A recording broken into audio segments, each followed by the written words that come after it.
90-Day Fiance, The Other Way, Part 3, you all. The tell all. We are going to get into it from Sarper and Shekinah to Brandon and Mary to Danielle and Johan. It was nothing but a hot mess. But we are here for the drama. Yes, we are. It's Mary. And we invite you guys to like, subscribe, and comment down below, you all, because Sarper and Shekinah obviously has issues. I thought it was hilarious the way Kalani was sitting down here having a genuine moment. Mormon girl to Mormon girl who has been in toxic relationships. Former Mormon women. Right. We both in toxic situations. Yes. She tries to have a heart-to-heart with her, and she's like, and she looked at Kalani like she had leprosy. She was like, "Get away from me with your tears." Talking about you're projecting. Like, you can't keep that over there. Like, that is not my truth. That's your truth, but that's not my truth. I'm just like, and then they're like, everybody's seeing that as toxic. I'm the only one who's in it. Because you're the only one who's in it, you probably are the least likely to actually see what's actually going on in your relationship. Exactly. Especially when you sat down there and said that you've been in a relationship with controlling, manipulative men, like Andre. Which probably reminds you of the men in your maybe community or something like that. I also feel like she is really delusional. Like, she came in on the part 1, which we're not going to get into that because that's another video. But she came and talking about all these people are toxic, and I'm going to come in there and tell them about it. You Miss Toxic, you sat down here on your little couch, your legs cross-legged, talking about everybody else's toxic relationships as if your house don't smell of cow manure.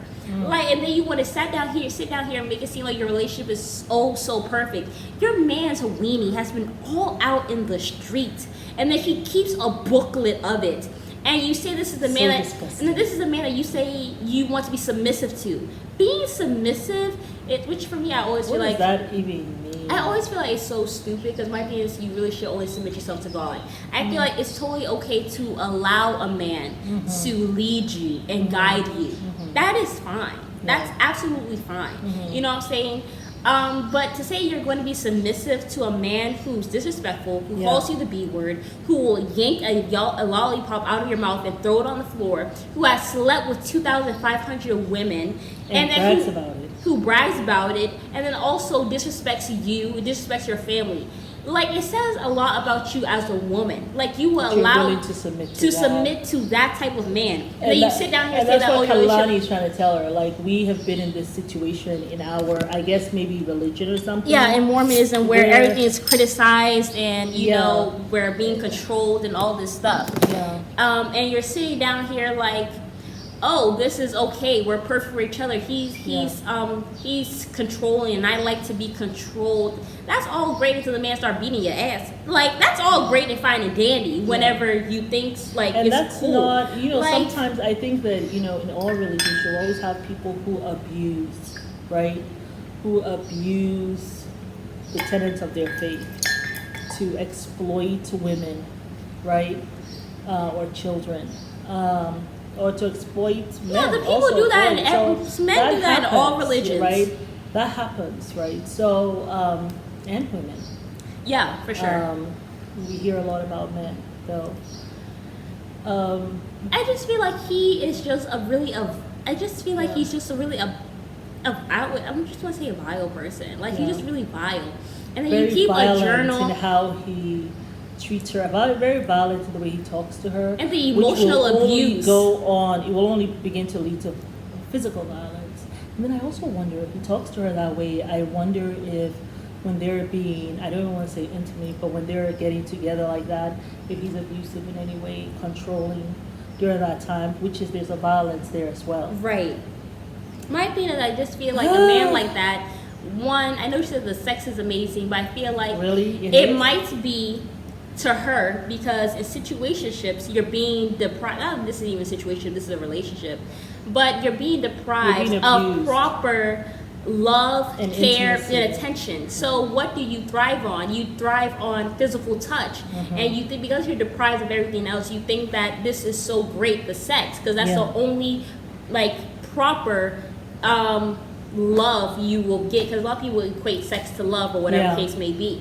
But that's why I think she thinks like that, whatever. But this man is depriving you of just basic human decency. Like, he's emotionally abusive. Like, him keeping, she said he kept bottles of liquor, like thousands of bottles of liquor, and each bottle of liquor is tied to it is a memory of him being with another woman, and he keeps it in his house. Like, it's a memory of him, like this wine, like say he was drinking Hennessy with another woman and they had a really great time that night, that he'll keep that bottle of Hennessy as a reminder of the woman that he was with, and he keeps that in the house. And then he also has a booklet, a little nasty looking booklet of all the women he slept with and all this that stuff. Sounds like, I don't know. And then she said he will sleep with anything that moves. He said he didn't even care if it was pretty. I just wonder the drink is linked up with what he's doing, writing about these women, probably without their knowledge. It just makes me wonder what he's doing with those drinks. My thing is, No Shekinah, you are not. thing going on, no P. Diddy stuff going on. Shekinah is not healed in any sense or form of I don't the word. know how you get to someone like this, Shekinah. I feel like, one, it probably has to be her upbringing. My Two, I God. feel like it's because she got, which I think is a little predatory. I can't remember exactly their age group, but their age gap, but it is drastic. Really? Like almost 20 years apart, I believe. Wow. And she got with him, I think she said 19 or 18 or 20 or something like that. And he was almost as old enough to be her father. So that was the first person she got with, who, Wow. I don't think it was the first person she got with, but that is the baby father. Wow. And ever You since mean that the child's father? yeah. Okay. So she has been in toxic relationships ever since Are they then. married? No, they never got married. He left her to be a single mother while he went to Peru to go create a restaurant. So she's not healed, and then she also does not want to acknowledge it. And then also my thing is she also has mean girl tendencies. Mm-hmm. The way everybody just hopped on poor Mary, this like I feel like everybody should have just been ashamed. Yeah. And disgusted with themselves. Mm-hmm. You, Tim, with your little black eyeliner, you calling Kenny daddy, just shut the hell up. Like, for real. Like, no one asked you if you're. I don't even know why Tim. I really don't like Tim. Like, he's so negative. Of all the people I've seen, she's the most toxic. I mean, and she's the most controlling. Are you kidding me? He actually probably wants her husband. He needs help. That's why. Actually needs help. That man, I'm sorry. I'm not that. I don't believe you for 2 seconds. Well, like, I just feel like. Anyway, we were talking about Sarper and Shekinah. Basically, Sarper and Shekinah, both of them very toxic. I don't know why they're together. She has canceled her whole damn family because of this man. Ridiculous. And then you're trying to project and try to make it seem like you're perfect. You're not perfect. If anything, you should have. You've been the most quiet on them. I don't know. Boarding school.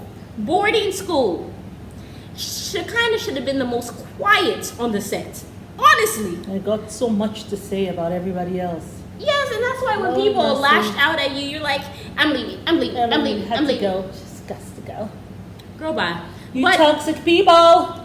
But Mary and Brandon, that mom, girl, how could you not call her the B word? The mother who has carried your grandchild with your trifling self. Oh, wide-eyed looking like a demon. The mother who was on drugs. Yes, the one who was on drugs, who was not there for her child all these years, got all the mouth. Oh my gosh, he's so controlling. I'm sorry. Your son is very manipulative. The way he's patting her head and rubbing her, all of that seems that to me looked like a man who was abusing his wife and is trying to soothe her. And he's also trying to put on a front that like, I'm so caring, I'm so loving. Yes. But in the background, he's probably hitting her. You're calling her a B word. You're calling her like a scammer. All this stuff while she's telling you to be quiet, like turn down the TV because you're being too loud with your video games. You're calling her all these names, and then of course you go and you report back to your mom and tell her only what Mary's doing to you, but you don't dare tell her all the horrible things you're doing. But your mom's not mature enough to say, well, what caused that behavior? Right, but also she was a drug addict, so she also she's also trying to make up for all the times that she was not there for him. So let me really just enable his behavior and all this stuff. Yeah. But then you want to say that like she just told you that she cries whenever he calls her the B word. So for you to call her the B word not once but twice on the show, my daughter hates her. She hates her. Like, she's a B. How could you be with her? And then how could he not call her the B word? Like, the whole segment just annoyed the crap out of me. And then everybody hopped on her like a piranha. Yes, you're twerking. I'm sorry. I would not be shocked because she wasn't doing that before then. Brandon sat down there and said that, what is it? She thinks that she's with an American guy now. So she knows that I have American standards. American standards means that your girl should be out there twerking. Those standards are very effing low. Do not say that. Oh, wow. But he says she thinks that I have American standards and this is what American women do, so she's doing this. I would not be shocked if he's ready to go and do some OnlyFans stuff with her and be making money off of her doing that. I support her. What man supports that? Yep. And he said nothing. And then when Shekinah, you're sitting down there trying to defend him. That is so true. He tried to get his OnlyFans stuff out there with her. He's so broke. He's not making any money. Yep. He's like, how can I make money? Well, let my girl be out there twerking. And then let that be the pathway to maybe her having a secret OnlyFans or something. So let me start pimping out my woman. Yep. I know y'all might be like, oh my God, that's so straight. No, that is facts. Did y'all see his reaction? I know he was not bothered by it at all. No, he was not bothered. He said, I support her. She has an American man. So you, American man, did you tell this Filipino girl to start twerking and shaking her butt when you came along? Because it sounds like she wasn't doing it before you. That's what it sounds like. So for me, I feel like Brandon is a demon secretly. And he is just as culpable, if not more culpable, in this relationship. You know what I'm saying? But he sits down there and he tries to act like he's some innocent party, like he's the victim, and then he also turns it on her. And he's talking about how she does this and she doesn't let me do this. Yes, there's double standards. Like, you go and you try to expose her, but you throw her underneath the rug, but you don't go and say your own stuff. That's what you do with your sister. That's why your sister and your mom hate her so much, but they don't know what you're all doing. And we all don't know what you're doing. Only Mary does. That's why she looks so down. She seems like she tries to protect him too. Obviously trying to protect him or whatever. But for you to call her the B word, and she said she's scared, like she's frightened to even go and tell him, please turn it down. She's afraid of his reaction. Why do you have to be afraid of somebody who does not hit you? Exactly. Why do you have to be afraid of somebody who does not hurt your feelings in the moment, or who doesn't yell and berate you and all this stuff? So my thing is, I feel like it's a very toxic relationship. Brandon's not innocent. I saw him the first time and I was like, he's not innocent. Because I remember she was a virgin. He got her pregnant before marriage. Before marriage, and then he kissed her before he got permission. You're supposed to get permission from the grandparents to even touch the daughter, like the granddaughter. Yeah, that's what I'm saying. And then my thing is, he said, I'm hoping that we will have sex. I know her grandparents said, oh, we should have sex, but they need to understand that I'm basically right, and that I need to we're going to be getting married, and like this is my house. They weren't even supposed to be here, but they had a hurricane, so the grandparents had to come and live with them. But now you want to be having sex, and now all of a sudden she's pregnant, and you got her pregnant underneath the roof where her grandparents are, and that was her culture. I'm sorry, when I saw that, I knew this man was up to no damn good. And I am not surprised, calling her a B word, she's holding your child. And then the mom sitting down there with her crazy bug-eyed stuff. How could you not? How could you not? On the same thing, the mother just changed and was like, well, yeah, she really loves him. She's amazing. She really loves him a lot. She does. She's taking better the most care love he's ever experienced in his whole entire life. The mother just called her names, and I was like, it's like a whiplash. The mother ain't wrapped too tight. And you can see by how wide her eye sockets are, she ain't wrapped too tight, okay? Eyeball that she about to pop out of her head. Girl has a thyroid problem. No, she actually probably does. Honey, you might have to go check it if you're not on thyroid medication. I know. Any child, let's call it. I'm like, yeah, no sympathy for that woman. Anyway, Danielle and Johan, his mistress came out memory talking about how he slid in her DMs. He don't remember her. Danielle feels mistress, so they did something together. Well, no, she and he said, don't remember. Oh, well, she said it didn't get that far or whatever. Oh, okay. So it's not a mistress then. It was just somebody. He said he didn't remember her. My thing is, maybe Johan did have plenty of women or whatever. I don't know. Was he lying? Do you feel as though he cheated? I really don't know. But my thing is, I can't say I really feel bad for Danielle, even if he did. You know what I'm saying?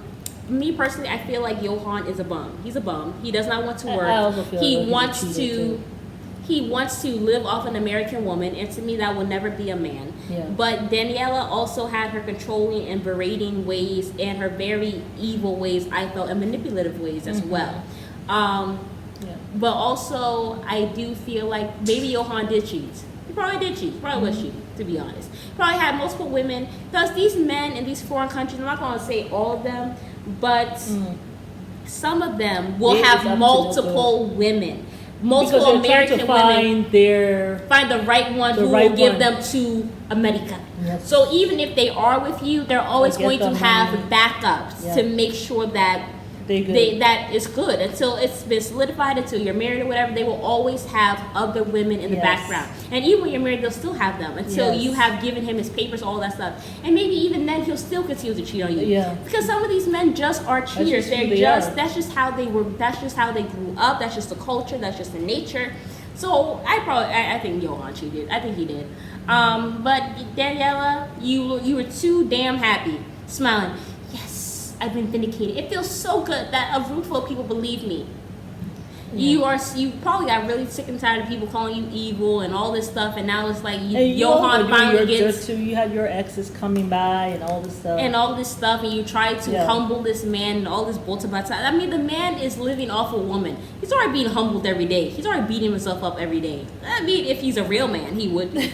You know what I'm saying? Like, you cannot. They're just like, shoot, I can't help you. Yeah. So I just feel like, I can't say I really feel bad for Daniela. She seemed too happy to finally rat on Johan. And sometimes it just didn't seem like she really had a lot of proof or evidence. So I feel like maybe she is lying about how expensive it was. I think he did cheat, but maybe it's not as expensive as she is saying. Yeah. Because she just seemed too damn happy to be talking about him on that couch, personally. But did you have anything to say? No, and she's still over there at the DR, right? She sure is, honey, and still having dinner and lunch and breakfast with the family. Talking about, I got a good relationship with his mom and his sister. I'm sorry, a man cheated on me with hundreds of women, 50, 60 women, and brought them to my apartment. You are dead to me. Like, you're actually dead to me. And I'm not seeing you. And see the parents and the sister. She wants to make sure he has everything he has. Right? Like... So I don't really know if maybe I they're believe still her. helping her in the DR, like showing her the ropes or whatever. Yeah, no, she don't need no for her business. I doubt it. Anyway, Anywho, it's Mary and Alma. We invite y'all to like, subscribe, and comment down below. Bye. Bye.